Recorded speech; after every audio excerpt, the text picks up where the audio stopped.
Ya, activamos la grabación.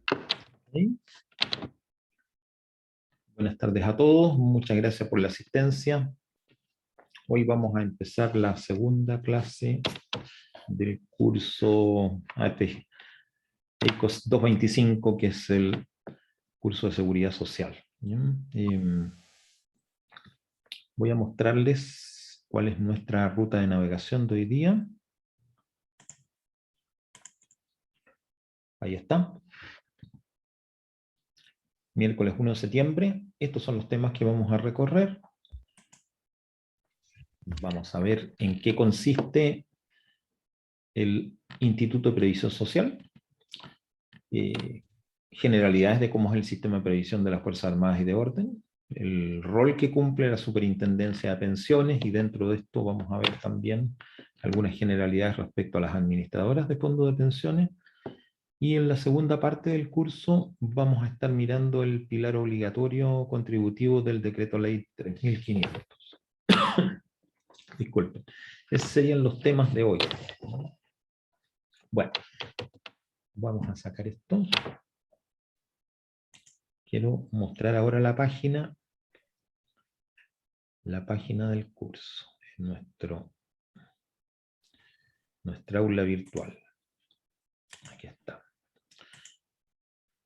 ¿Por qué les quiero mostrar el aula virtual? Por esto, porque el linkeo para las clases lo hice recurrente, por ende el link, la identificación de reunión, el código de acceso va a ser siempre el mismo y va a estar siempre disponible en el aula virtual, en la sección 1 de presentación del curso al final.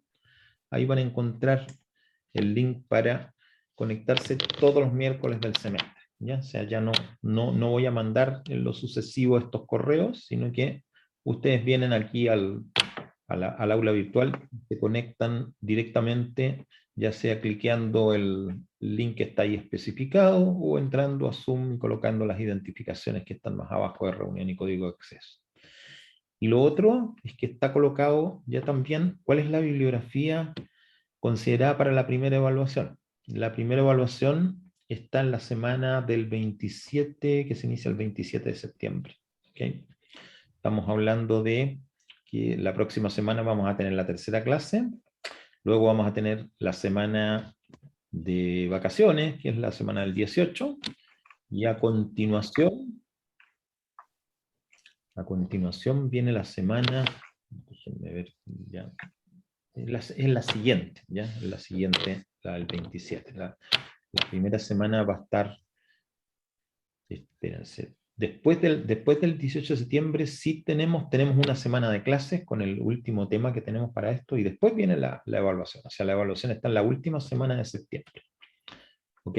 Por eso yo coloqué la bibliografía con suficiente anticipación para que la tengan disponible. Lo único que está pendiente son los últimos dos temas, la guía 2 y la guía 3, que van a estar de aquí al fin de semana completamente publicados, y ya vamos a poner ahí que está disponible en el aula. Okay, entonces ya podemos entrar a mirar los temas que nos convocan hoy día. El primer tema que vamos a ver es el del Instituto de Previsión Social. Voy a colocar esta. Vamos a compartir esta. Stop share y... Ok, y ahora...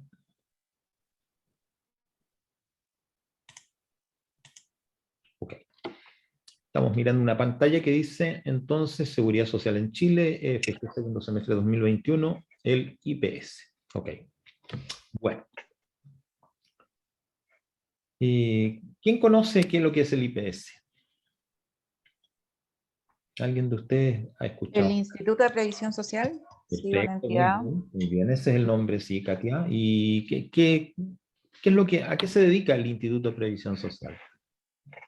Bueno, en parte a recopilar cotizaciones de la gente que está afiliada a él, pero que hoy en día no se puede afiliar, y también a ver otros temas de la gente que ya está pensionada. Perfecto, perfecto. Y hoy en día, el IPS, ¿con qué se confunde, digamos? ¿Con qué El IPS como lugar físico, ¿ya? ¿Qué es lo que uno encuentra allí como lo más habitual? IPS está en Viña del Mar, está en Valparaíso, está en Quillota, está en distintas ciudades. Sí.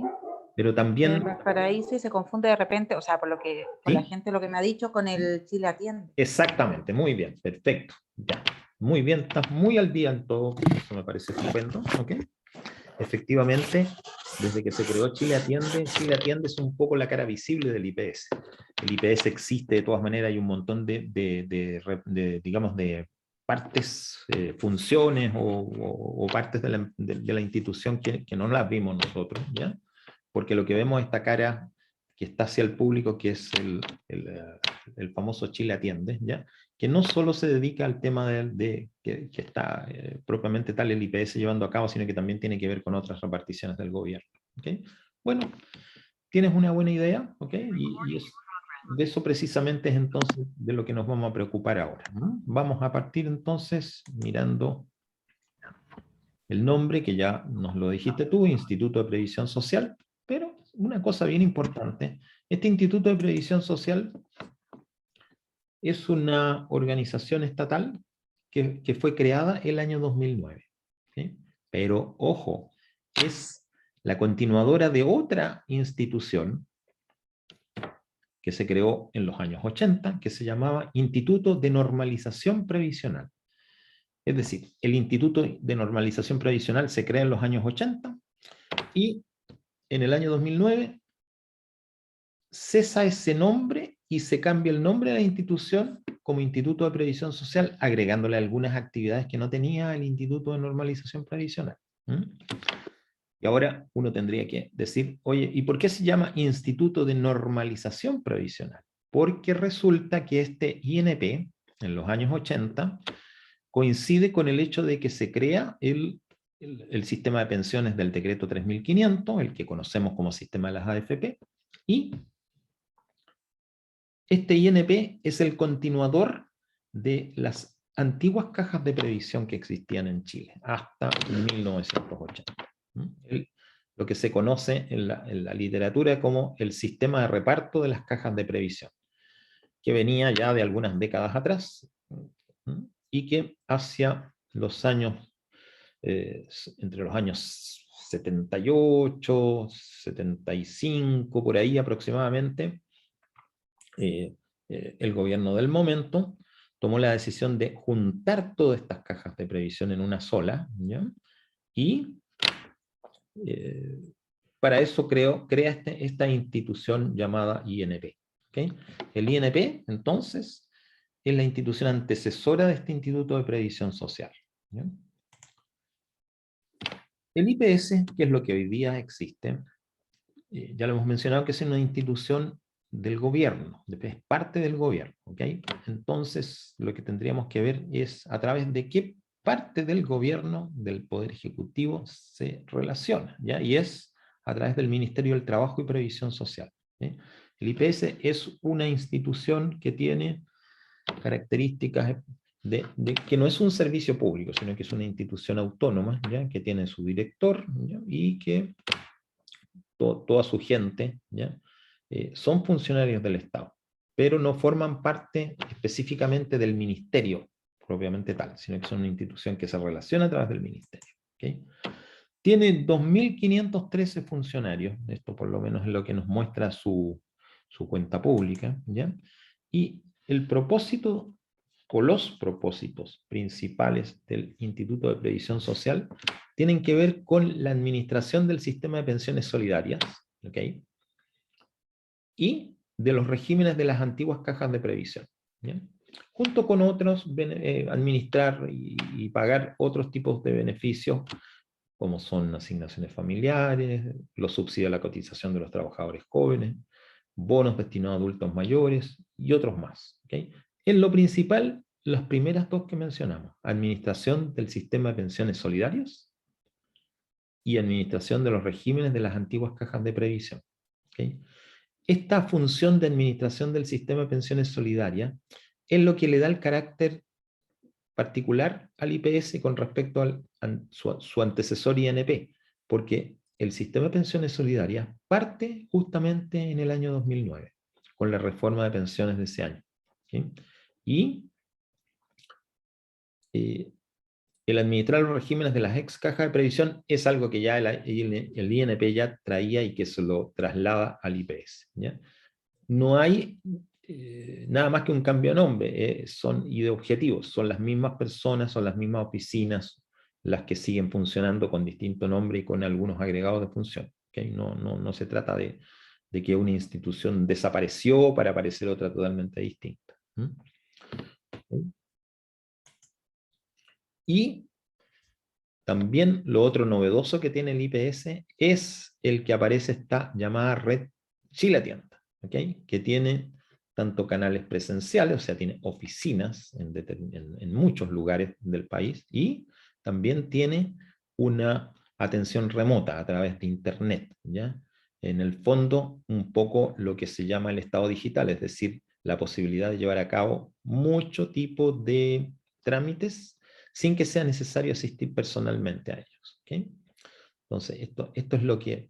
Ahora, este Chile Atiende, desde el punto de vista del canal presencial y remoto, no se limita a trámites que tengan que ver solamente con el Instituto de Previsión Social, sino que también tiene que ver con trámites de otras partes del Estado, ¿ya? Totalmente diferentes a lo que tiene que ver con el IPS.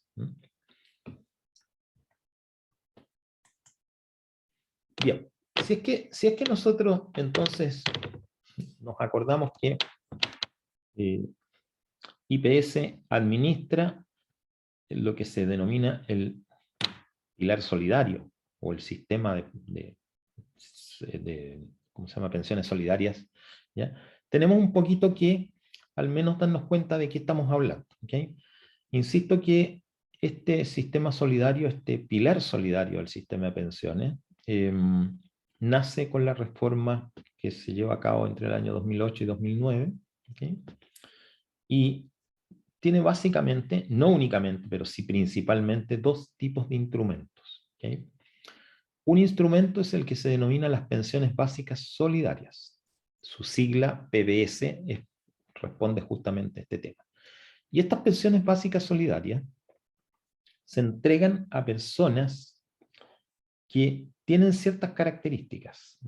Las principales, no las vamos a mencionar todas porque esto lo vamos a ver en la próxima clase con más detalle. ¿Okay? Pero los principales requisitos para que una persona pueda percibir una pensión básica solidaria tiene que ver con edad, 65 años, indistintamente hombre y mujer. No hay diferencia en esto. Y la segunda tiene que ver con el hecho que la persona que está postulando una PBS no debe tener ningún tipo de pensión, no debe recibir ningún tipo de pensión. Es decir, está orientado a alguien que en general no ha cotizado durante su vida, ¿ya? No ha llevado a cabo ninguna actividad laboral formal, no ha cotizado, no está afiliado, ¿ok? Y en consecuencia cumple con el requisito de poder recibir una pensión básica solidaria. Por ejemplo, una señora que durante toda su vida estuvo en el hogar, al cuidado de los hijos, ¿okay? Nunca desempeñó ningún trabajo formal, puede haber tenido algún trabajo informal, pero no queda registrado en ninguna parte porque no tiene una cotización, ni está afiliado a ningún régimen previsional. Entonces, se hace acreedor al derecho en lo principal, porque hay otros requisitos, no los voy a revisar en este momento, porque insisto que es tema de la próxima clase.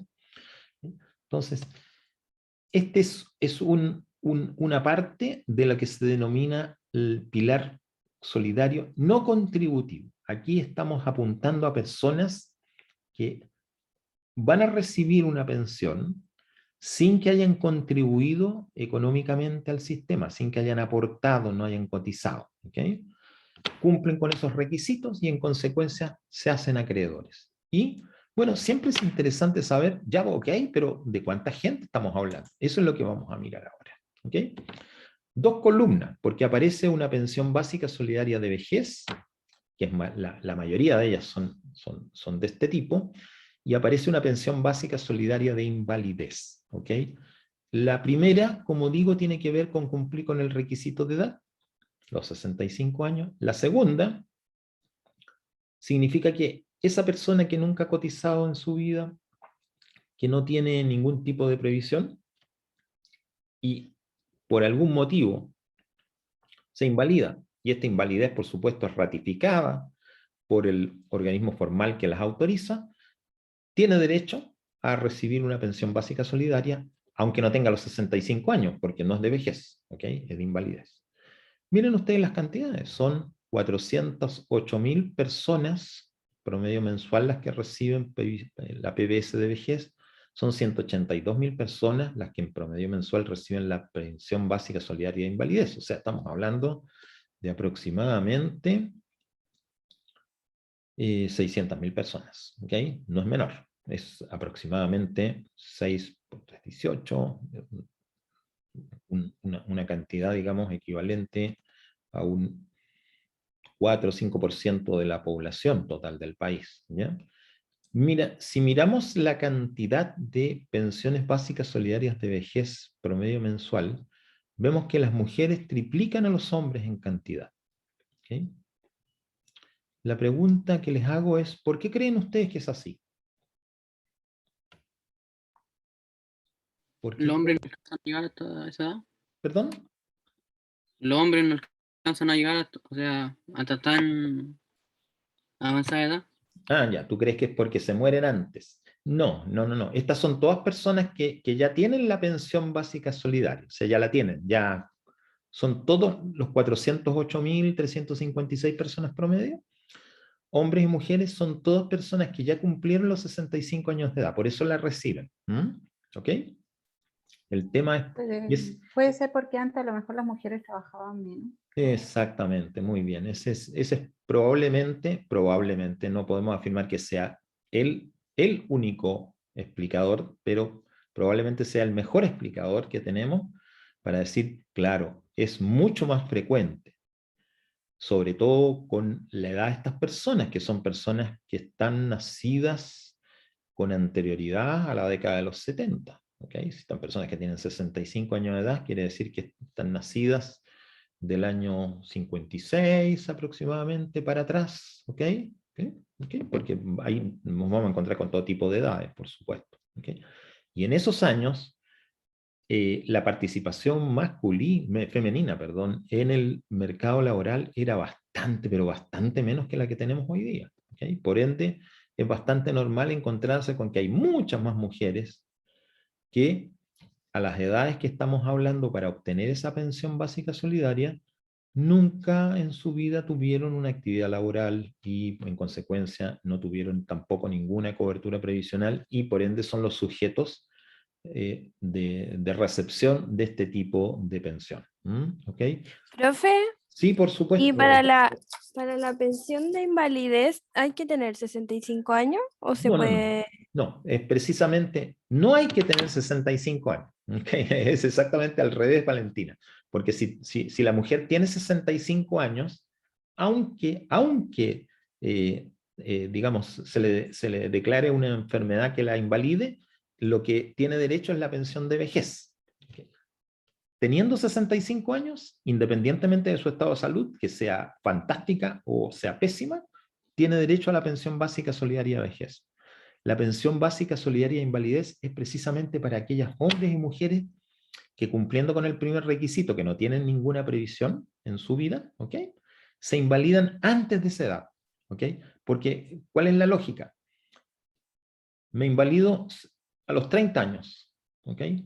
Y para tener una PBS de vejez tengo que esperar 35 años más, pero estoy inválido. Me declararon inválido en forma, digamos, de la comisión médica, me revisó y me declaró inválido. No tengo ningún tipo de previsión, no tengo ningún tipo de ayuda. Entonces, lo que hace este pilar solidario es, mire, si usted tiene 30 años, 35, 40, 58 años, no tiene todavía derecho a una pensión solidaria de vejez y se invalida, se hace acreedor a esta pensión básica de invalidez.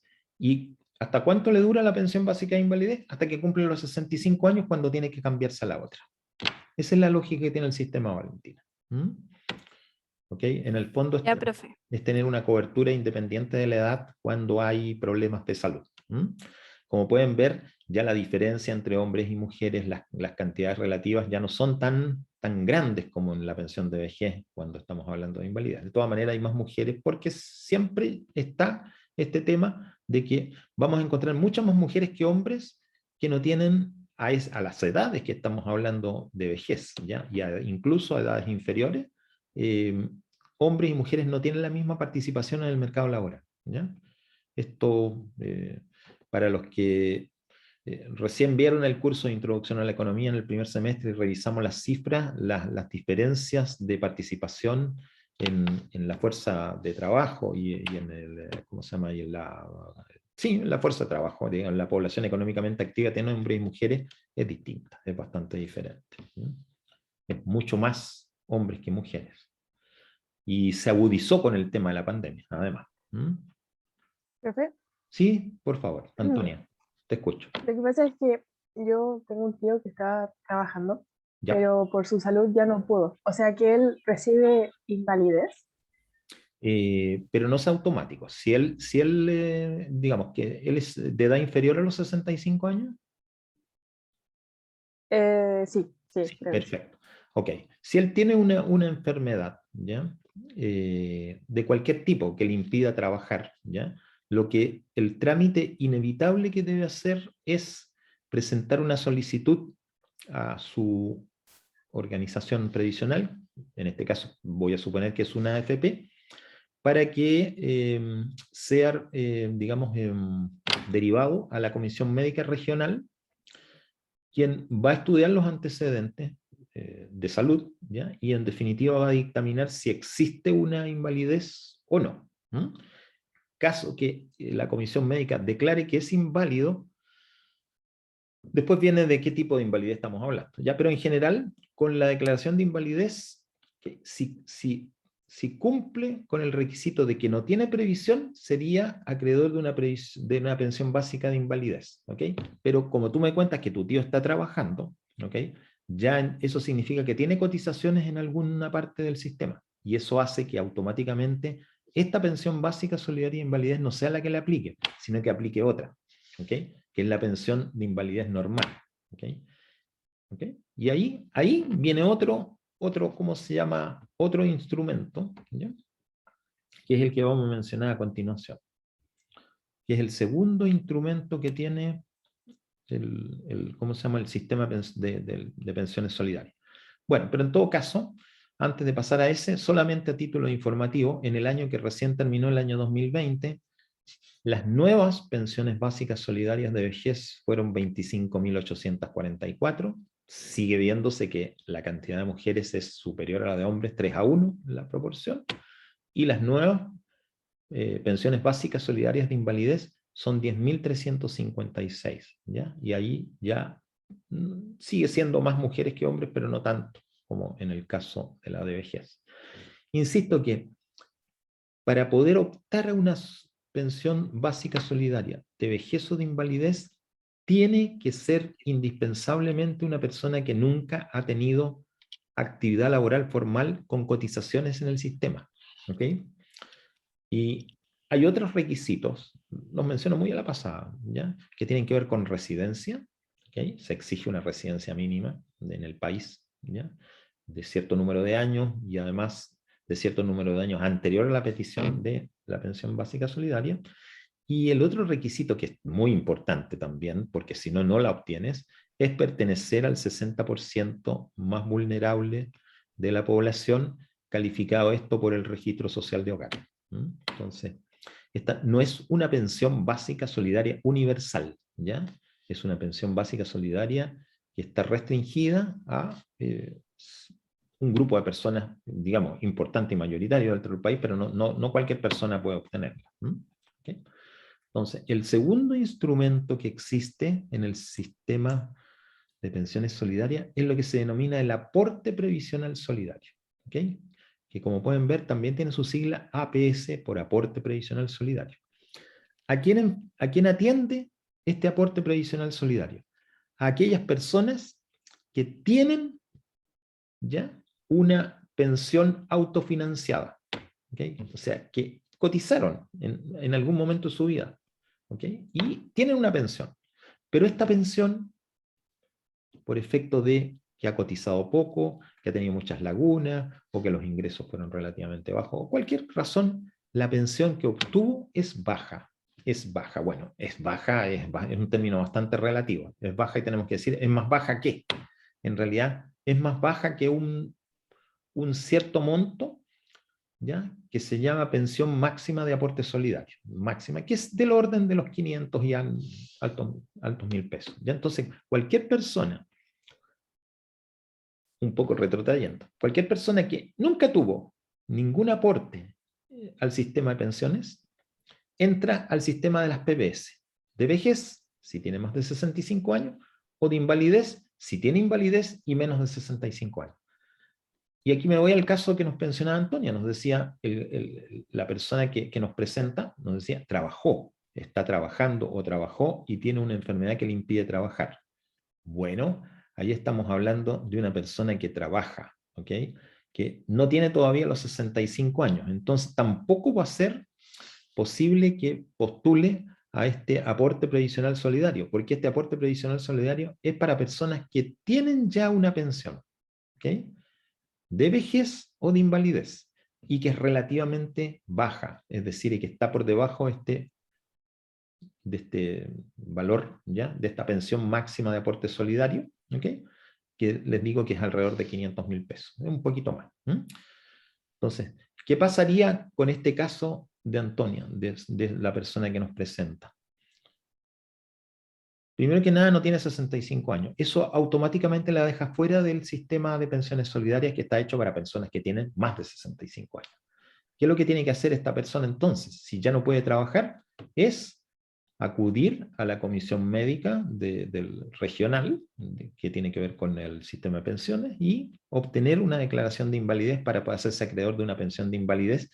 Esa pensión de invalidez la vamos a ver en la segunda parte del curso de hoy, cuando veamos las pensiones de invalidez para personas que son menores de 65 años. ¿Okay?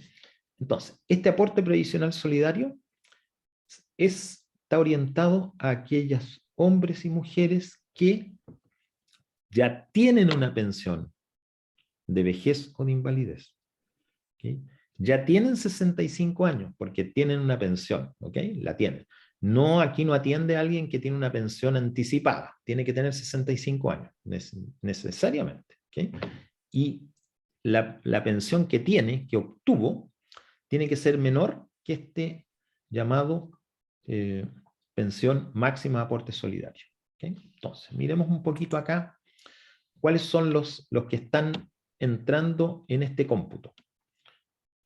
Tenemos también APS de vejez, es decir, personas que tienen una pensión de vejez en el sistema, ¿okay?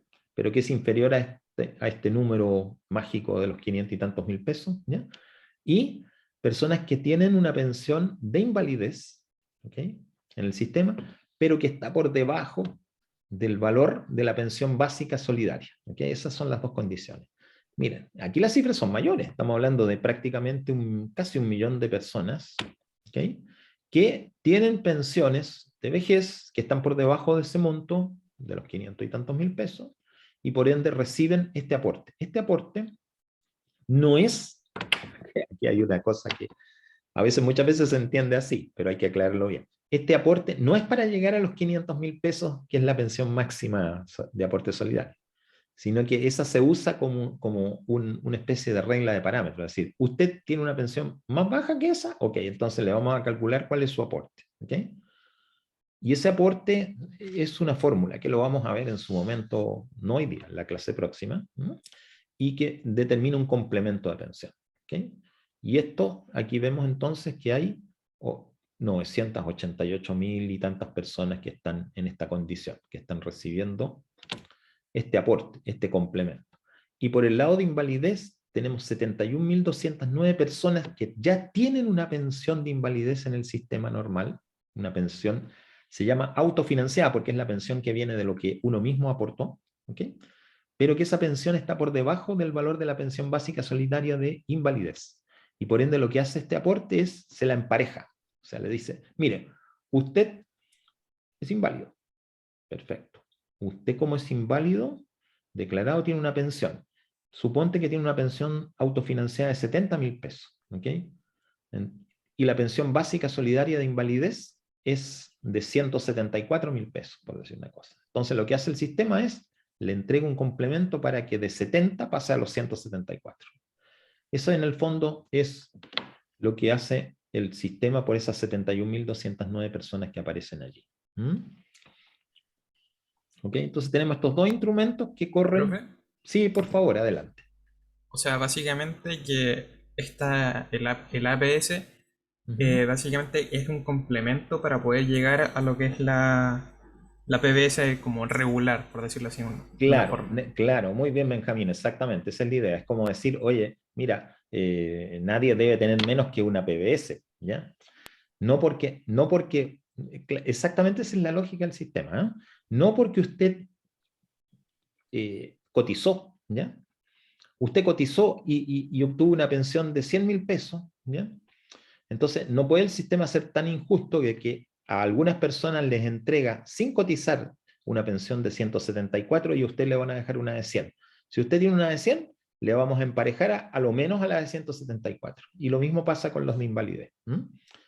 Pero no significa que todas las personas van a llegar exclusivamente a tener pensiones equivalentes a la pensión básica solidaria, porque también aquí puede ocurrir que haya un pensionado que tiene una pensión autofinanciada de, por ejemplo, 250.000 pesos, que es más que la PBS, pero está por debajo de la pensión máxima que permite optar, está por debajo de los 500 y tantos mil pesos, por ende, a los 250 le van a sumar un cierto complemento, de acuerdo a una fórmula, que no la vamos a ver hoy día, pero la vamos a ver en algún momento. Pero tienes toda la razón, Benjamín, ese es precisamente digamos, la causa que hay de emparejamiento, tanto en las de vejez como en las de invalidez. Ya, profe. Perfecto. Bien. Sigamos entonces un poquito, ya, ahí estuvimos revisando esos dos y veamos cuántos APS se otorgaron en el año 2020. Miren, son bastantes, 151.000 prácticamente APS de vejez, ¿okay? Y las APS de invalidez son menos, por supuesto. ¿Ok? Entonces, esto un poco nos da un marco de darnos cuenta de que hay muchas pensiones, porque estamos hablando que eran 988.000, hablemos de 1.000.000 para hacerlo más fácil, 1.000.000 de pensiones no llegaban a este valor de los 500.000 pesos. ¿Ya? ¿Okay? No tengo yo la estadística de rangos como para decir de ese millón el 50% estaba por debajo de 200.000 pesos, por decir una cosa. No tengo ese rango, pero nos da una ¿cómo se llama? Noción bastante certera de que hay muchas pensiones que no llegan a ese nivel que está definido como con el nombre pensión máxima de aporte solitario. Bien. Este era un poco barriendo la primera de las partes que nos interesaba ver del IPS, que el IPS administra el sistema de pensiones solidarias a través de estos dos instrumentos. Pero también decíamos que el IPS tiene una misión sumamente importante y que venía de antes en el tema de conceder y pagar las pensiones de las antiguas cajas de previsión y el llamado servicio de seguro social, ¿ya? Digamos, eran a través de estas instituciones se canalizaba la previsión social en Chile hasta el año 1980. Bueno, también en términos de pensiones, el IPS también tiene como misión el pagar beneficios por tres, básicamente, grandes grupos de beneficios, que son las indemnizaciones del carbón. Este es un tema que probablemente sea bastante desconocido para las generaciones jóvenes como ustedes, pero en los años 90, los minerales de carbón de Lota, ¿ya? Que está ahí en la 8ª región, ¿okay? Fueron cerrados, ¿ya? Y en consecuencia hubieron negociaciones para que las personas exoneradas recibieran una indemnización, digamos, vitalicia, y esto es un poco, este beneficio es el que estamos mencionando. Y aparte de esto, hay algunas leyes de reparaciones y pensiones de exonerados que están por leyes especiales, que también las administra el IPS. ¿Ya? Okay. En este rubro ya tenemos 714.887 beneficiarios promedio mensual. ¿Ya? Esto es juntando las dos partes, tanto la 1 como la 2. ¿Ya? Algunas características interesantes de lo que eran las pensiones de los no las pensiones, sino que el sistema previsional de las ex cajas de previsión y servicio de seguro social. ¿Ya? Este es un sistema que quedó en extinción, ¿ya? A contar de la promulgación del decreto ley 3500 en el año 81, quedó absolutamente cerrada la posibilidad que una persona pueda afiliarse por primera vez a este sistema de las antiguas cajas de previsión. Por ende, cuando se abre el sistema del decreto 3500, existe una masa de personas que eran los cotizantes de ese momento. Todas las personas cotizaban en alguna de estas cajas de previsión. ¿Okay? Entonces, ¿qué hace el sistema? El sistema del 3500, en su inicio, da la posibilidad que las personas elijan voluntariamente si se quedan como cotizantes donde estaban, en su respectiva caja de previsión, ¿ok? Y la alternativa 2 es que se traspasen al sistema del decreto 3500, es decir, que se afilien a alguna de las AFP que estaban en ese momento. Entonces, ¿dónde aparece el IPS? En administrar el sistema para las personas que se quedaron en el sistema, ¿ya? Y los pensionados, naturalmente, que a ese momento estaban, que obviamente ya no se podían cambiar a ninguna parte porque estaban recibiendo una pensión. ¿Okay? Entonces, empieza a correr el tiempo y estamos hablando de una historia ya bastante antigua, estamos hablando de los años 80, ¿ya? Estamos hablando de 40 años atrás. Obviamente, los pensionados que estaban en ese momento, si hoy los revisamos, probablemente la mayoría de esos pensionados ya están fallecidos. ¿Okay? Pero muchas de las personas que se quedaron en el sistema siguieron cotizando y en algún momento se pensionaron, ¿ya? Y entonces hoy tenemos, ¿ya? Por eso habla Amayo recientemente, tenemos 21.000 personas que están cotizando en alguna de las ex cajas de previsión, ¿okay? Personas que no se cambiaron, ¿okay? Y que aún no se pensionan, ¿ya? Y tenemos 583.000 pensionados, ¿okay? 583.000 personas que actualmente ya reciben una pensión. ¿Okay? El promedio de estas pensiones, de estas 583.000 y tantas pensiones que son de distintos tipos además, son del orden de los 248.000 pesos mensuales. ¿Okay? Entonces, claramente uno ve que este es un sistema que está en extinción, porque las 583.000 personas a lo más pueden alimentarse de los 20.960 que están cotizando. ¿Okay? Pero todos los años algunos de esos 583.000 van a fallecer porque son personas que están ya con edades avanzadas. ¿Okay? Y en consecuencia, en algún momento, ¿ya? En algún momento del futuro, este grupo de personas se va a extinguir, ¿ya? Absoluta y completamente. Por eso se habla de este como un sistema en extinción. ¿Okay? Ya. Otras actividades que cumple el IPS, ¿ya? Vamos a mencionar algunas, las más importantes, ¿ya? Tiene que ver con la administración y pago de este instrumento que se llama aporte familiar permanente. Este aporte familiar permanente es lo que antiguamente, no hace mucho tiempo, se llamaba bono marzo, ¿okay?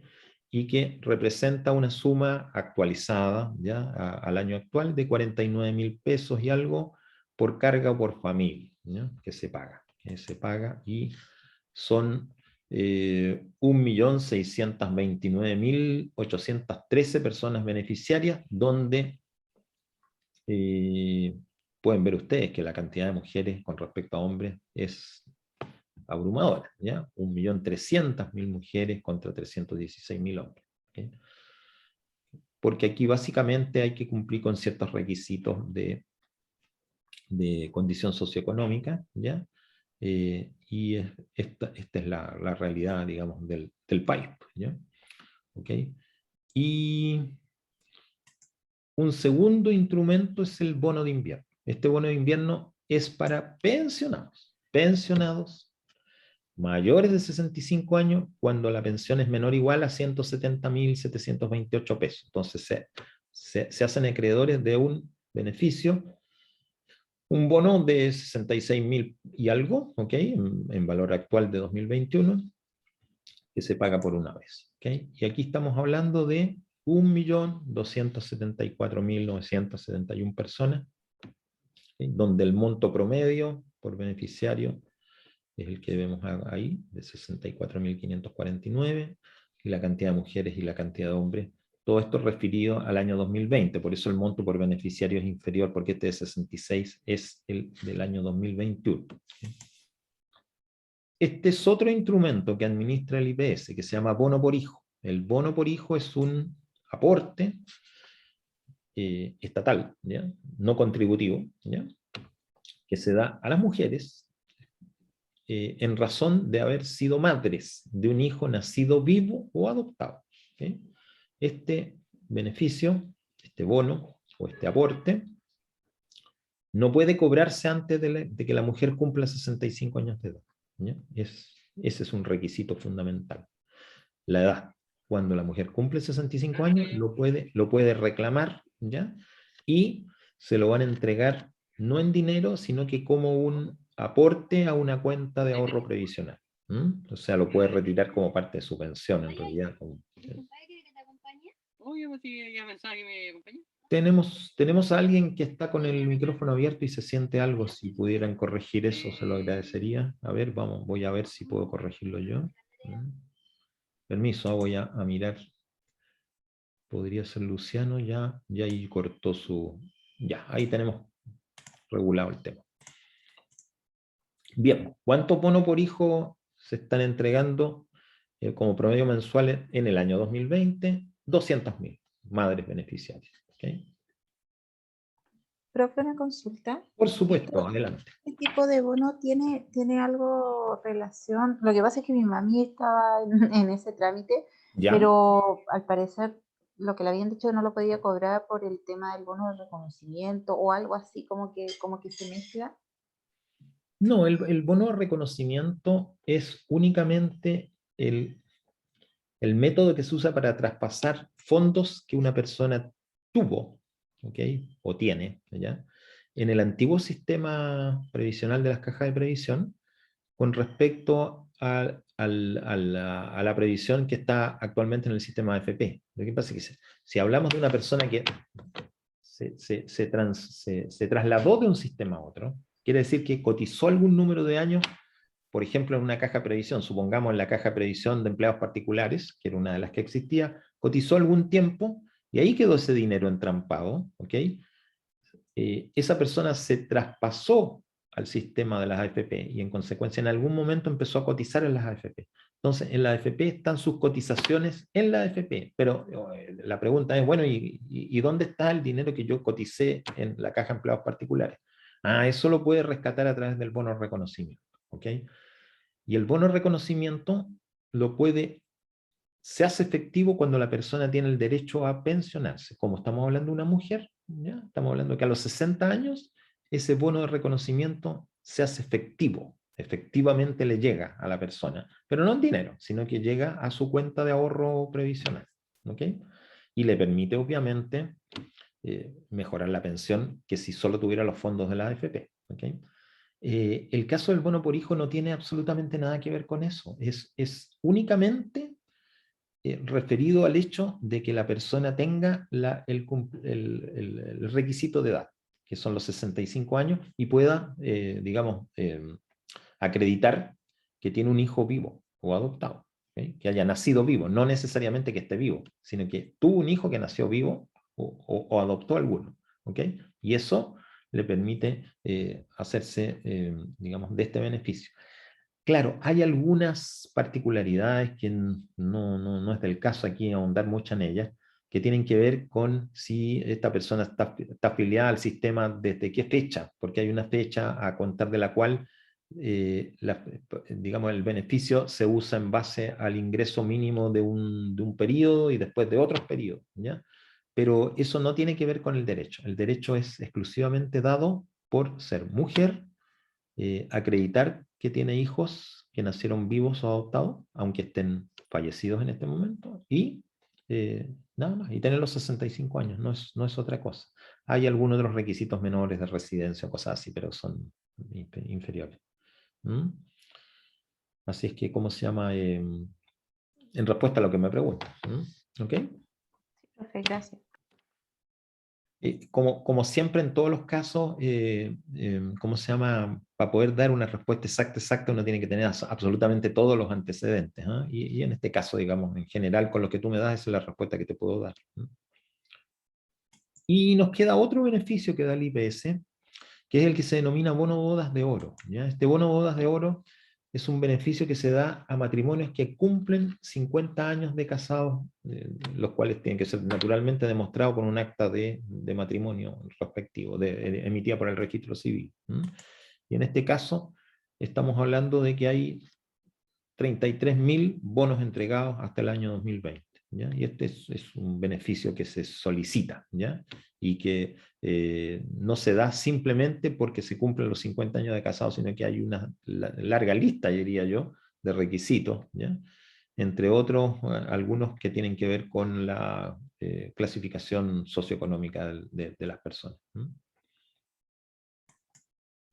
Ok, respecto al IPS, esto es lo que tenía para presentarles, ¿ya? Entonces, a esta altura, solo me queda preguntarles si tienen alguna consulta o algún comentario que les interesaría hacer antes que nos vayamos al segundo tema. Profe, ¿hay alguna como biblio que se sube? O sea, esas biblios, no sé, es Biblio 01 o Biblio 02, alguna de esas que sea referente a las Ah, pensiones. a las pensiones. Puedo subirlas, porque tengo algo al respecto, ¿ya? ¿Ok? Puedo subirlas, sí, sí, perfectamente. Sí. Mira, ¿cómo se llama? Por supuesto que es referida a un texto que tengo yo, que es el que voy a usar para colocarles algo referente, porque me imagino que tu consulta es respecto a al antiguo sistema de las cajas de previsión, a eso te estás refiriendo.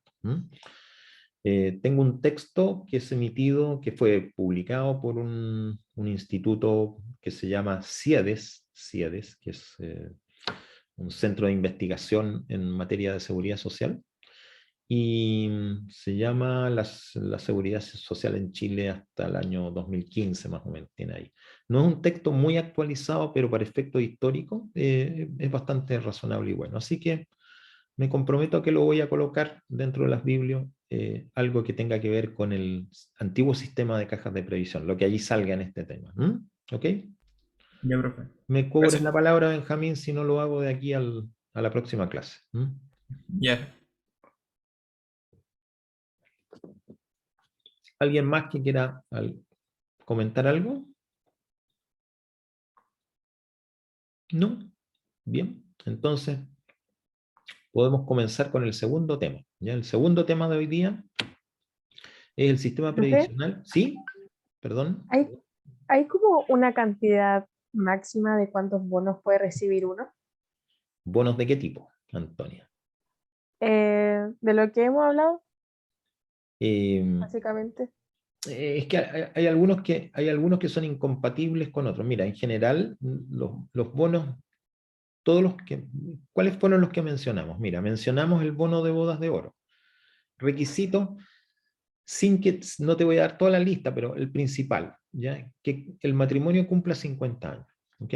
Entonces, ese bono lo recibe tanto el hombre como la mujer si están vivos, ¿ya? Porque no significa que te lo den si están vivos los dos, pues que hayan viudado la mujer o el hombre y igual lo va a recibir, ¿ya?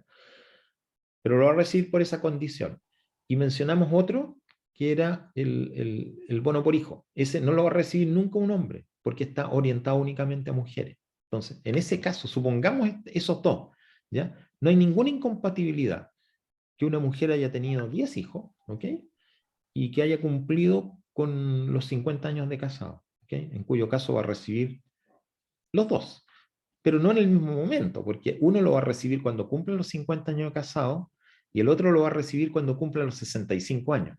que no tiene por qué ser exactamente. Ahora, si se llega a dar el caso que por coincidencia cumplió 50 años casada el mismo día, o el mismo mes, o el mismo año en que cumplió 65 años, los va a recibir simultáneo.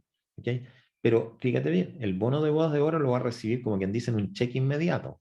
El bono por hijo no lo va a recibir en dinero efectivo, sino que lo va a recibir a través de su cuenta de ahorro previsional. ¿Okay? Y si no la tiene, le van a crear una y de ahí va a ir sacando. ¿Okay? Y si hablamos después de los bonos que son de aporte familiar permanente o ex bono marzo y el bono de invierno, para obtener el bono de invierno tiene que ser pensionada. ¿Okay? Si no es pensionada, no tiene derecho a ese bono. Si es pensionada y tiene una pensión por debajo de esos 172.000 pesos, tiene derecho, si no, no va a tener derecho. Y el bono, ex bono marzo, también tiene que ver con la condición, no lo mencioné desgraciadamente, pero ahora sí lo aclaro, que tiene que ser familias o personas que están recibiendo asignación familiar. ¿Okay? Y eso hace que si reciben asignación familiar, ya están categorizadas como de ciertos niveles socioeconómicos que tienen que ver con ciertos niveles de ingreso. En consecuencia, estos bonos no son incompatibles entre sí, pero tienen requisitos, ¿ya? Para poder obtenerse. Pero el que reciba uno no significa que no pueda recibir el otro, ¿ya? Y las pensiones básicas solidarias y los aportes previsionales solidarios, uno de los dos solamente puede recibir. Nadie puede recibir un aporte previsional solidario al mismo tiempo de una pensión básica, porque los requisitos son excluyentes, ¿okay? Si nunca tuve ningún tipo de aporte al sistema previsional y por ende no tengo ninguna pensión, PBS o PBS de vejez o de invalidez. Si tengo algún aporte, alguna cotización en el sistema y por ende tengo una pensión autofinanciada, aunque sea de 10 pesos, tengo derecho a la APS. ¿Okay? Ahí sí que no hay compatibilidad, no se puede recibir los dos simultáneamente. ¿Mm? Profe, ¿el Sí, APS Valentina. es un modelo contributivo? No, es un modelo no contributivo, porque la persona contribuyó a una pensión, que es lo que se llama la pensión autofinanciada. En el ejemplo que dijimos, mira, esta persona recibió una pensión de 70.000 pesos. Esa es la pensión contributiva, la que la persona obtuvo en función de las cotizaciones que hizo a lo largo de su vida laboral. ¿Ok? Entonces, ¿qué es lo que hace el sistema?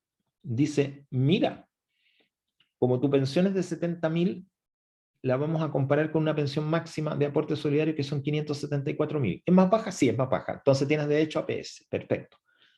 ¿Cuánto? Mínimo a llegar a la pensión básica solidaria de 174. Pero ¿quién coloca la cantidad de dinero para que de 70 pase a 174? La pone el Estado, ¿ya? A través de este sistema de pensiones solidarias no contributivas.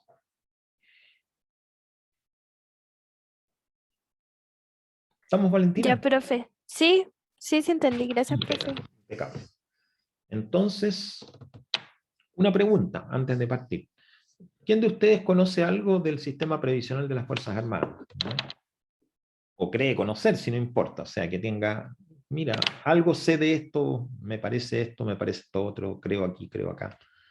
Como quien dice, partamos de lo que ustedes saben, ¿ya? Que puede ser poco, puede ser mucho, no importa. Antes que nos desarrollemos.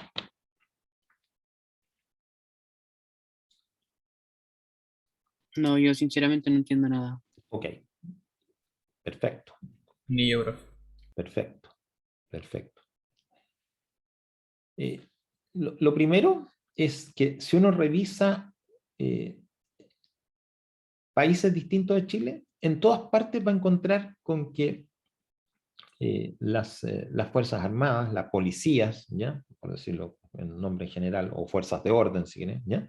En todas partes los sistemas previsionales no están mezclados con los sistemas previsionales de los civiles. O sea, son en todas partes, existen estos sistemas paralelos. Porque la carrera militar, o la carrera de las Fuerzas Armadas y la carrera de las Fuerzas de Orden, en realidad tiene otras consideraciones, ¿ya? Son en general carreras más cortas, ¿ya? Hay otro tipo de riesgos laborales distintos de un trabajo civil común y corriente, ¿okay? Entonces, no es raro que encontrarse en todas partes con un sistema previsional paralelo, que tiene reglas paralelas, ¿ya? ¿Okay? Eso es un poco para decirles que no es tan chileno, no es tan propio nuestro, que haya un sistema distinto para este tipo de personas. ¿Okay? Bueno, vamos ahora entonces al sistema propiamente tal. Acá está. Esto es un poquito más largo que lo que acabamos de ver, ¿eh? Así que la idea es que ojalá de aquí a las 4 podamos terminar con esta parte por lo menos, ¿ya?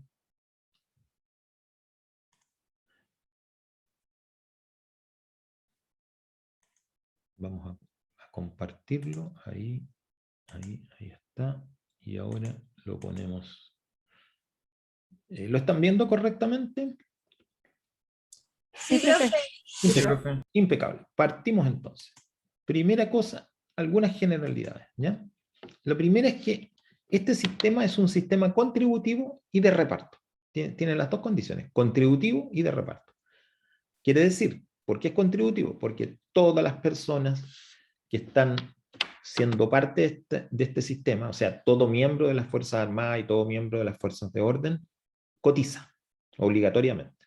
¿Okay? ¿Y por qué es de reparto? Porque esas cotizaciones no van a una cuenta individual, sino que van a un fondo común. ¿Okay?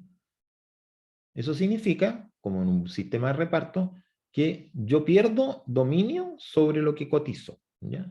En realidad, no me importa qué pasa con eso, porque lo fundamental en un sistema de reparto es la segunda frase que dice, tengo prestaciones definidas.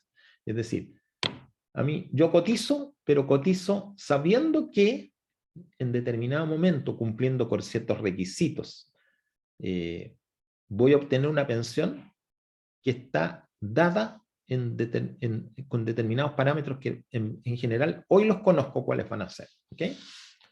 Por nombrar un caso, en el caso de lo que son Fuerzas Armadas y Carabineros, ¿okay?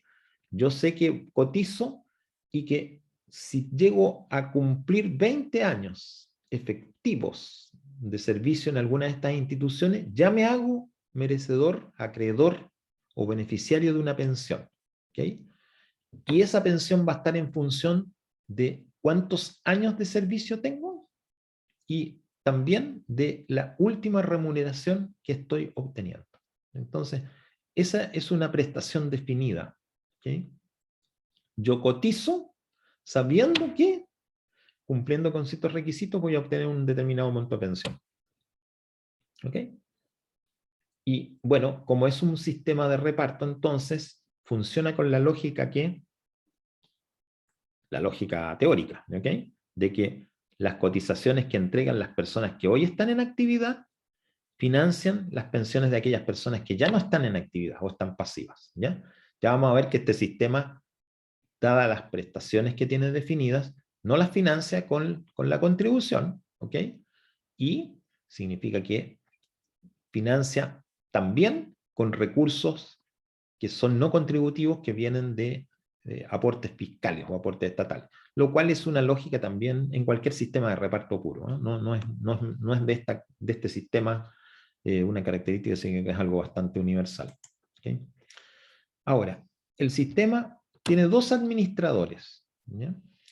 Que tienen que ver con el tipo de personas. Uno es Capredena. Capredena responde el nombre de Caja de Previsión de la Defensa Nacional.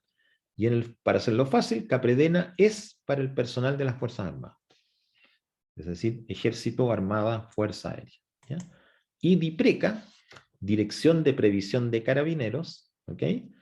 Está con lo relacionado con el personal de Carabineros, pero no exclusivamente Carabineros, y también está la Policía de Investigaciones, está la Gendarmería, y está el propio personal de DIPRECA, ¿okay?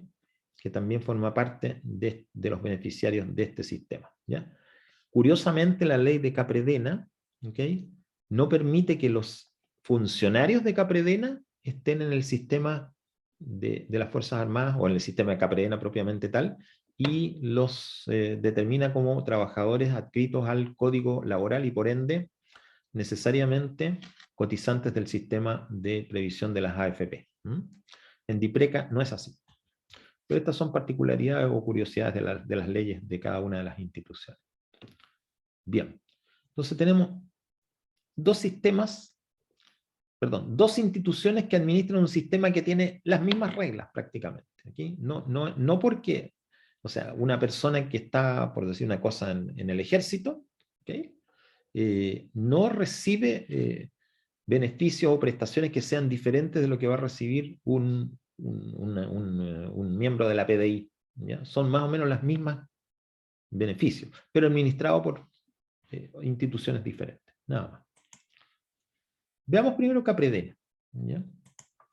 Okay. Esta es una institución que viene como sustitutiva o como heredera de una que se creó en el año 1915. O sea, para que vean ustedes que este es un tema que no es de ahora. O sea, esto tiene más de un siglo. 1915 se creó en esos años la llamada Caja de Retiro y Montepío para el Ejército y la Armada. ¿Okay? Obviamente no habló de la Fuerza Aérea porque no existía en ese momento, 1915, ni hablar que la aviación era algo importante. ¿Okay? En el año 53, recién, o sea, prácticamente estamos hablando de 40 años después, esta Caja de Retiro y Montepío de Ejército y la Armada se pasa a denominar Caja de Previsión de la Defensa Nacional. O sea, estamos hablando de una institución que tiene casi 70 años. ¿Okay? Al igual que es el IPS, ¿ya? Tiene esta característica que es una institución autónoma, con personalidad jurídica y patrimonio propio, pero que se relaciona con el gobierno a través del Ministerio de Defensa y a través del Ministerio del Trabajo, estas dos instituciones. ¿No? Y su objetivo principal es que administra y paga pensiones y asignaciones, que están relacionadas con las pensiones, al personal que está formando parte del régimen de Capredena. Ojo, administra y paga, no concede. El organismo estatal que concede las pensiones al personal de las Fuerzas Armadas es la Subsecretaría de Fuerzas Armadas del Ministerio de Defensa. Es otra parte, es parte de un ministerio. ¿Ya? Capredena no es parte del ministerio, es una institución que se relaciona a través del ministerio, pero no es parte del Ministerio de Defensa. Por eso se habla de una institución autónoma. Capredena también administra centros de salud. ¿Okay? Y también administra unos fondos que son, digamos, complementarios a las pensiones, que se llaman Fondo de Desahucio, Fondo de Auxilio Social, Fondo de Medicina Curativa, Fondo Solidario. ¿Ya? Algunos de ellos los vamos a ver a continuación. Y su dotación, o sea, su tamaño, son aproximadamente 600 funcionarios, más los que trabajan en la red de salud, que son 841 personas. O sea, estamos hablando del orden de 1.450 personas, más o menos, en total. Capredena está a nivel nacional, ¿ya? ¿Okay? Pero obviamente las agencias principales están en las capitales regionales. Ahora, ¿cuál es el personal que está afecto al régimen de Capredena? O sea, que puede ser imponente de Capredena y recibir beneficios a través de esta institución. Son personal de la planta de oficiales, cuadro permanente, y gente de mar y empleados civiles de las Fuerzas Armadas. O sea, estamos hablando de Ejército, Armada, FASH, Fuerza Aérea. ¿Sí? Eso es lo principal, ¿ya? Y también, accesoriamente, personal de reserva llamado al servicio activo. Cuando fuera necesario, alguien que hizo su curso de reservista, ¿ya? Y por alguna emergencia de cualquier tipo, se lo llama al servicio activo, inmediatamente se gatilla, que pasa a ser imponente durante ese periodo. ¿Ya? Y algo re interesante de conocer, que los alumnos de las escuelas institucionales de las Fuerzas Armadas, es decir, la escuela militar, la escuela naval y la escuela de aviación, los alumnos pasan a ser imponentes, a contar del tercer año. ¿Okay?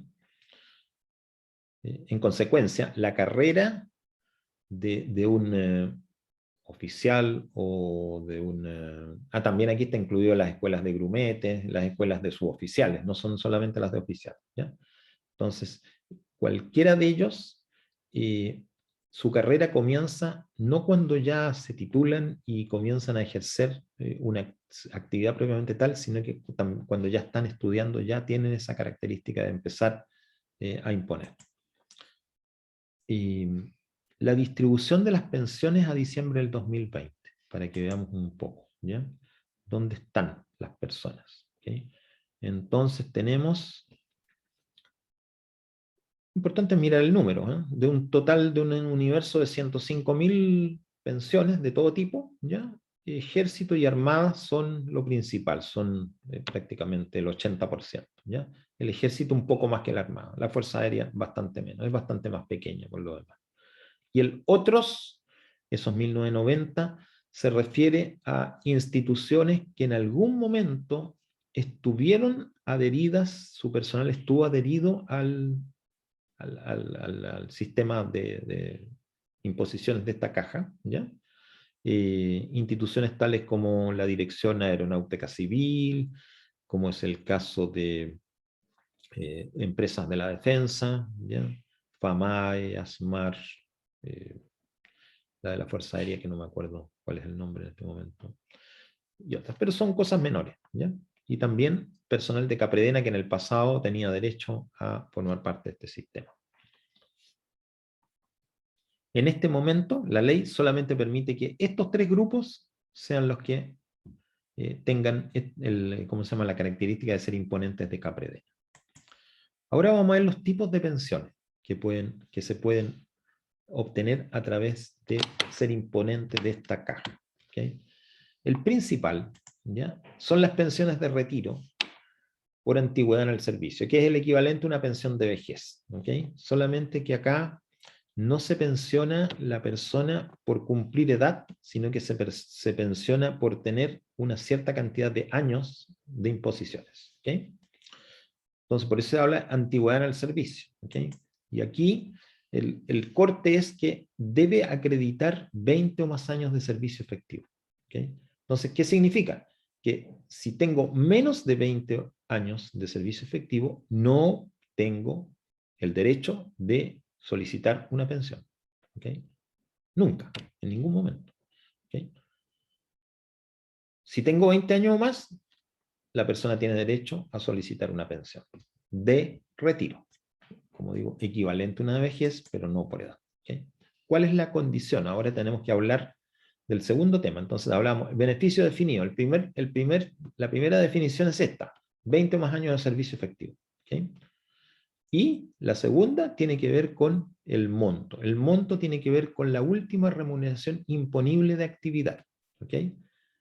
Entonces, le toma el 100% de la última remuneración imponible de actividad y va a recibir la proporción respecto a los años de servicio que efectivamente tiene con respecto a este número de 30, que sería el máximo número de meses que se computa para este caso.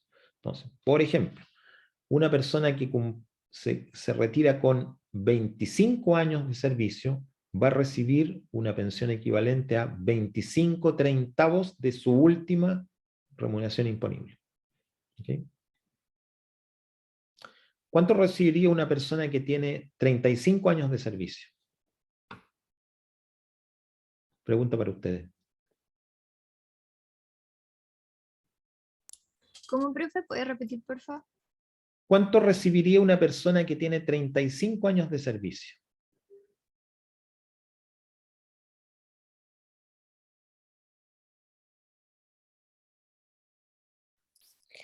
Un poco más del sueldo mínimo, profe. No tiene que ver con el sueldo mínimo. Acuérdate que estamos diciendo es el valor de su pensión tiene relación con la última remuneración imponible que él recibió. ¿Okay? ¿Okay? Si esta persona está recibiendo una remuneración, vamos a inventar, la persona recibe una remuneración de 500.000 pesos. ¿Okay? 500.000 pesos. ¿Okay? Y tiene 35 años de servicio. ¿Okay?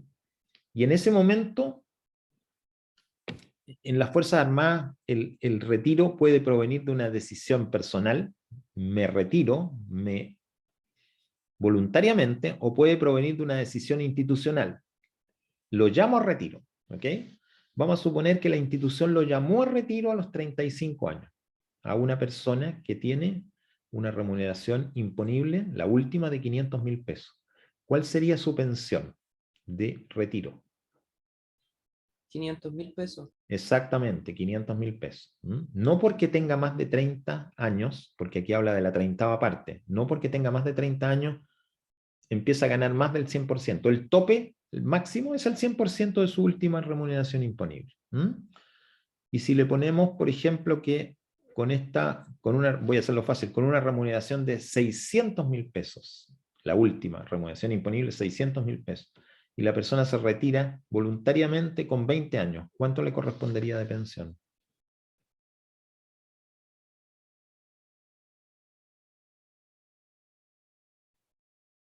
Se retiró con 20, última remuneración imponible, 600.000 pesos.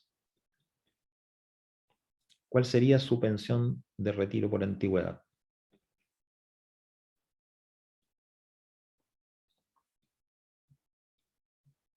Igual los 600 porque se acreditan los 20 años. Ya, se acreditan los 20 años, significa que tiene derecho a pensionarse. Pero recordemos que el cálculo tiene que ver con el número de años que efectivamente tiene de servicio en relación a 30. ¿Okay? Entonces, en este caso, esta persona tiene 20 treintavos o 2/3. ¿Okay? 2/3. 2/3 de los años exigidos en total, de los años máximos. 2/3. Por ende, como tiene 2/3 de 600.000 pesos, su pensión sería de 400.000 pesos. ¿Okay? No sé si se entiende por qué en un caso tenía los 600 y en otro caso tiene los 400. Tiene que ver con que tener 20 o más años de servicio lo que da es derecho a pensionarse. ¿Okay? Y lo que, ahora que tiene el derecho a pensionarse, veamos cuál es la cantidad. ¿Okay? La cantidad, tomamos la última remuneración imponible, 600.000 pesos, y revisamos cuántos años tiene. 20. 20 dividido 30, 2/3. 2/3 de 600, 400. ¿Okay? Si él tuviera 30, sería 30 treintavos, que es 1. Entonces 600 por 1, 600. ¿Okay? Si tuviera 35 años de servicio, 30 treintavos, 600.000 pesos. ¿Se entienden los ejemplos?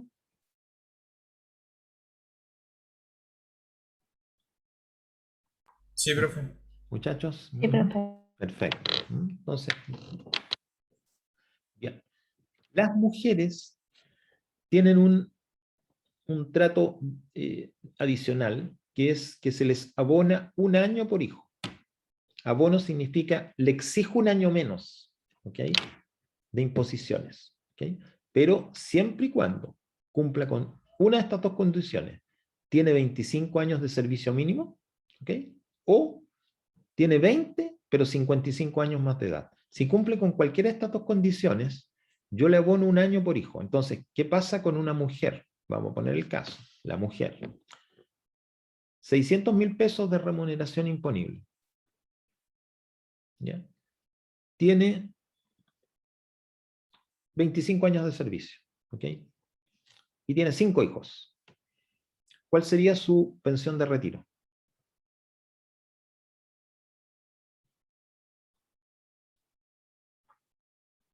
Lo último imponible.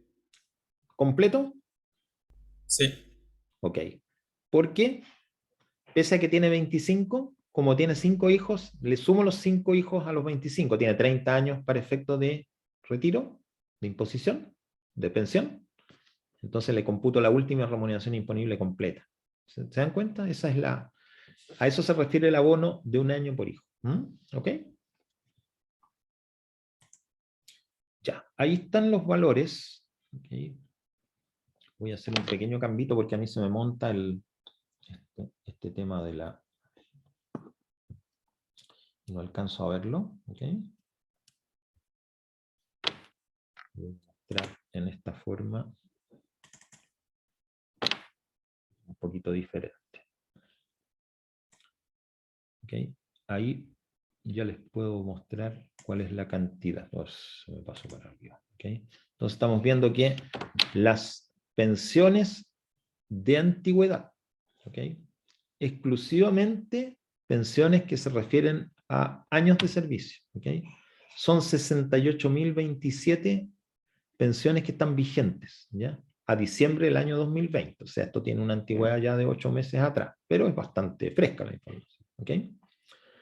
El monto promedio de estas pensiones por antigüedad, como pueden verlo a la derecha, 1.051.971. Ese es el promedio, la pensión promedio de estas 68.000 personas que están pensionadas por antigüedad. ¿Ok? Ahora vamos a volver aquí a esto de acá y vamos a ver un segundo tipo de pensión que se puede obtener siendo imponente de Capredena, que son las que se denominan pensiones de retiro por inutilidad. ¿Okay? Esto, la pensión de retiro por antigüedad era como la pensión de vejez. La pensión de retiro por inutilidad es equivalente a la pensión por invalidez. Solamente que aquí el sistema le llama inutilidad. ¿Okay? Las razones de la inutilidad pueden provenir de accidente en acto de servicio. Aquí estamos hablando de, por ejemplo, un detective de investigaciones está sujeto a accidente en acto de servicio cada vez que sale a la calle a un procedimiento, ¿ya? ¿Ok? Ese accidente puede ser que le llegó un disparo, ¿ya? O el vehículo tuvo algún choque, etc. Hay montones de ocasiones en las cuales las personas están precisamente en situaciones de riesgo. Enfermedades profesionales, o sea, enfermedades que son producto de su actividad laboral, o una enfermedad invalidante de carácter permanente distinta, o sea, que puede provenir de un problema de salud. ¿Okay? Cualquiera de esas razones dan derecho a una pensión de retiro por inutilidad. ¿Okay? El sistema previsional de Capredena las clasifica en 3 tipos: primera clase, segunda clase, tercera clase. La primera clase es cuando una persona, por un accidente de acto del servicio, o una enfermedad profesional, o una enfermedad invalidante, ¿okay? Pierde la posibilidad de seguir desarrollando su carrera, propiamente tal. ¿Okay? Entonces, puede ser, por ejemplo, imagínense alguien, un piloto de combate, un piloto que está a cargo de estos aviones ultramodernos, ¿ok? Que tiene, por ejemplo, descubren un problema de presión sanguínea alta, ¿ya? Y esta presión sanguínea alta en vuelo, digamos, digamos, más allá de la barrera del sonido, le puede causar un accidente que haga que esta persona pierda el conocimiento y se estrella, ¿ya? Entonces, automáticamente queda imposibilitado de llevar a cabo la actividad para la cual está contratado, ¿ok?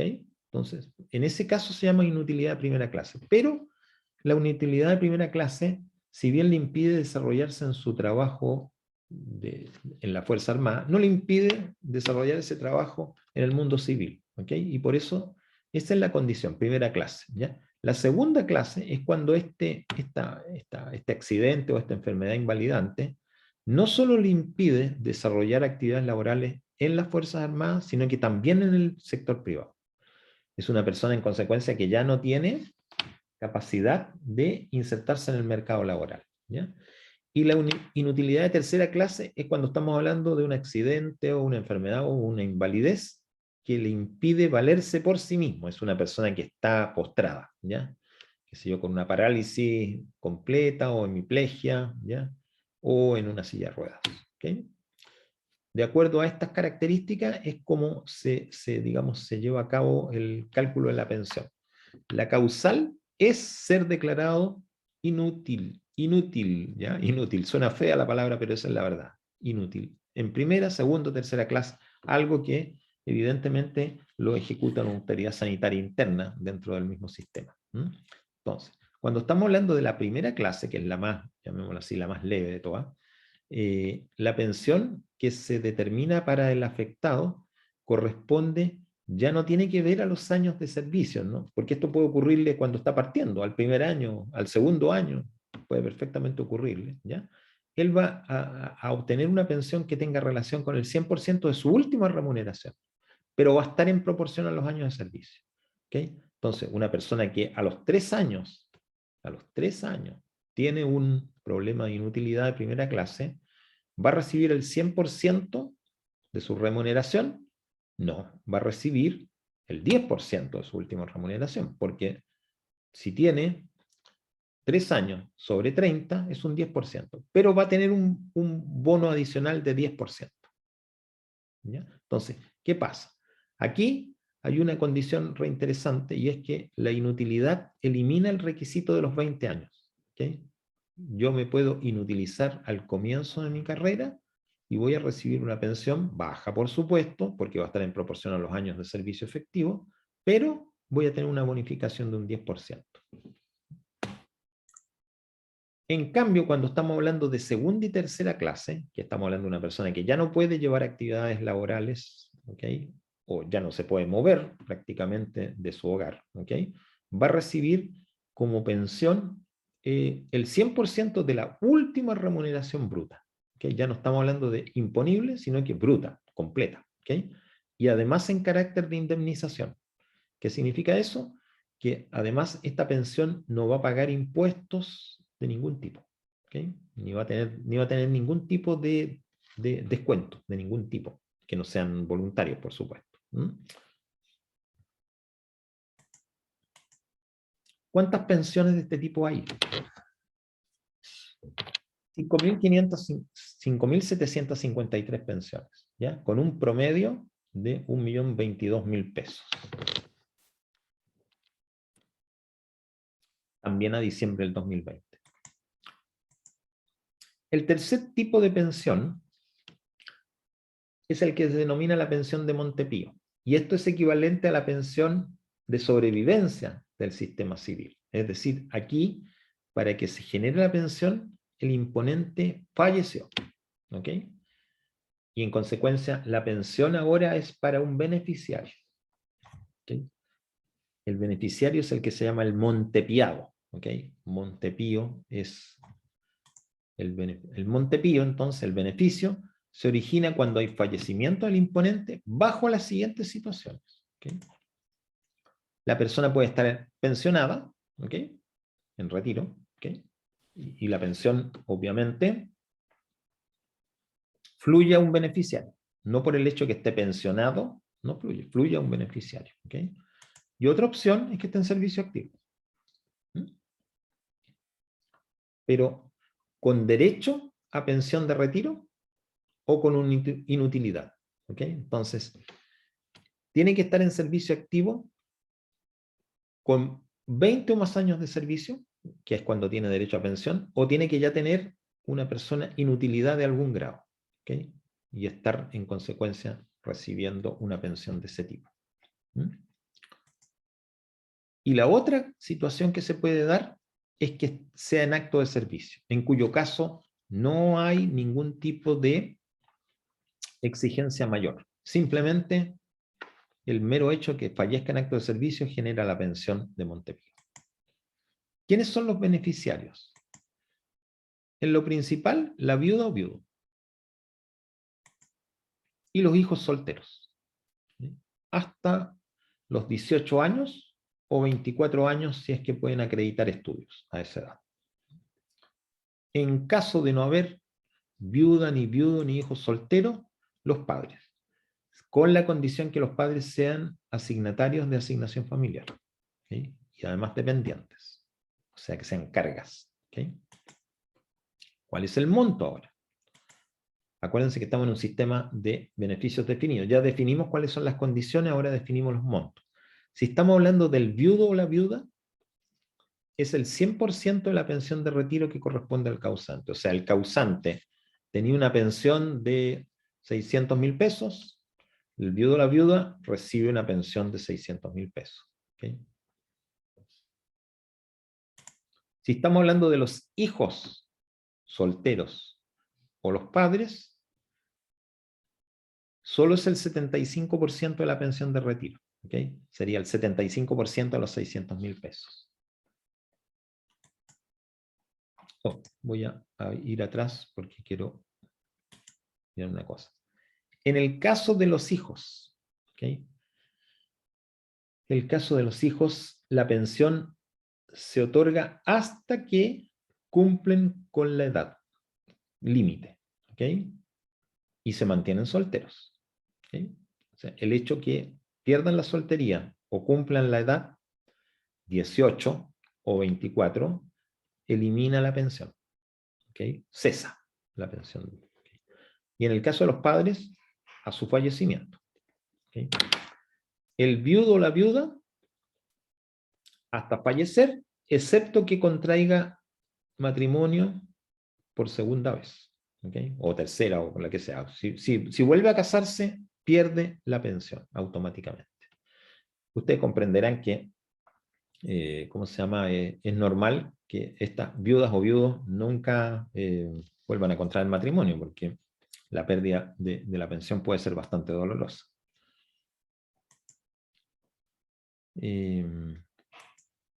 Acá están los cuadros que muestran las cifras. Pensiones de viudez, 14.000. Pensiones de orfandad, orientada a los hijos, 12.000. Otros, ahí está en el caso de los padres, 119. Y las que provienen de pensiones de inutilidad o fallecimiento en acto de servicio, 7.505. Un total de 34.000, con un promedio de 567.000 pesos en general. Voy redondeando porque nos queda poquito para poder terminar, ¿ya? Reajuste en Capredena de las pensiones está en función del 100% de la variación del IPC. Esto se da cada 12 meses, en diciembre de cada año, y abarca el IPC a 12 meses de noviembre.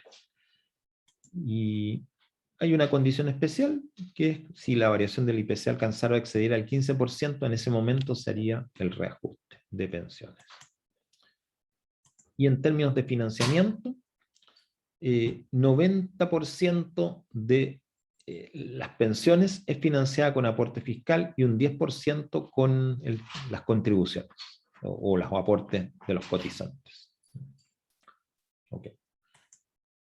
Otros beneficios que se reciben a los imponentes de Capedena está lo que se denomina reliquidación de pensiones, o sea, una persona se pensionó y sigue trabajando o, digamos, no sigue trabajando, se contrata nuevamente en alguna de las instituciones de las Fuerzas Armadas y cumple 3 años o más de esas imposiciones, puede reliquidar la pensión. Es decir, ¿qué significa reliquidar? Puede volver a recalcular la pensión en base a lo que está, ¿cómo se llama?, obteniendo en ese momento, ¿ya? Y esta reliquidación se puede hacer por una sola vez.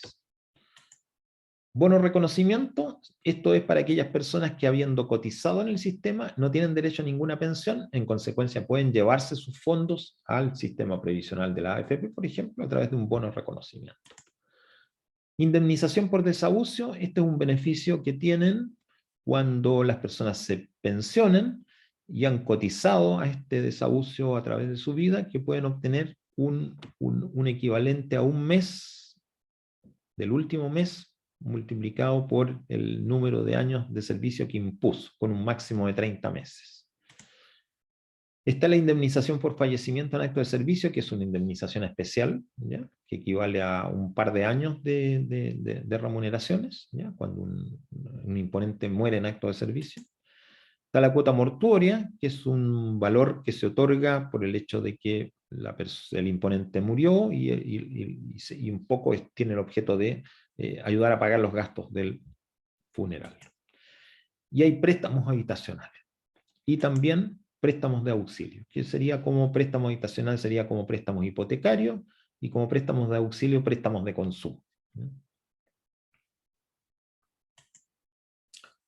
Y ahora la segunda institución, que es DIPRECA, me voy a comer un poquito el recreo con permiso de ustedes. DIPRECA, que es la Dirección de Previsión de Carabineros, ¿ok? Esta también es una institución descentralizada, con personalidad jurídica y patrimonio propio, pero en vez de ser a través del Ministerio de Defensa, es a través del Ministerio del Interior.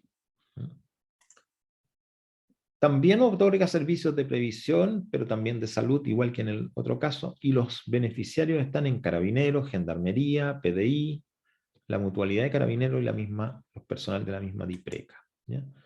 Dotación de DIPRECA, 347 funcionarios propios, más 1.660 en el sistema de salud, lo cual hace que llegue aproximadamente a 2.000 funcionarios. ¿Okay? Y sus funciones son pagar pensiones y la asistencia médica a través del sistema de salud que tiene propio. Administra los mismos tipos de pensiones, de retiro, Montepío y de invalidez, o de inutilidad, que se le llama también. ¿Ya? El mismo requisito de los 20 o más años de servicio efectivo. ¿Okay? También se reconocen los años de estudio en las escuelas de carabineros, las escuelas de suboficiales. ¿Okay?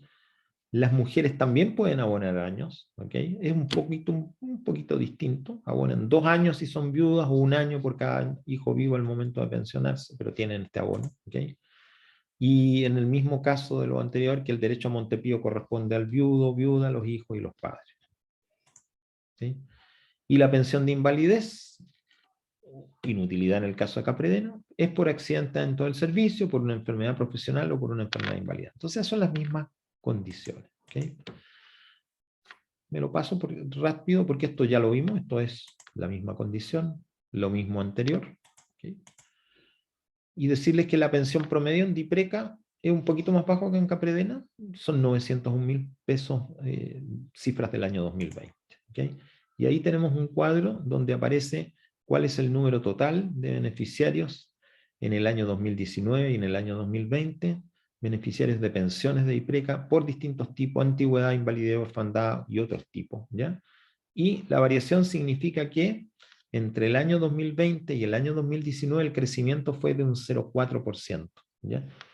Las cifras que están abajo no son las agregadas en el año 2019 y las agregadas en el año 2020. Eso son cuántos pensionados totales se pagaban en el año 2019 y cuántos se pagan en el año 2020. Y algo un poquito más crecieron, y este crecimiento es entonces el que estamos diciendo que es un 0,4%. Bien.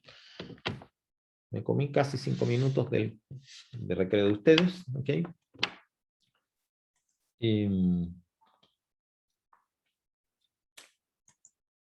Si tienen alguna pregunta o algún comentario, ¿okay?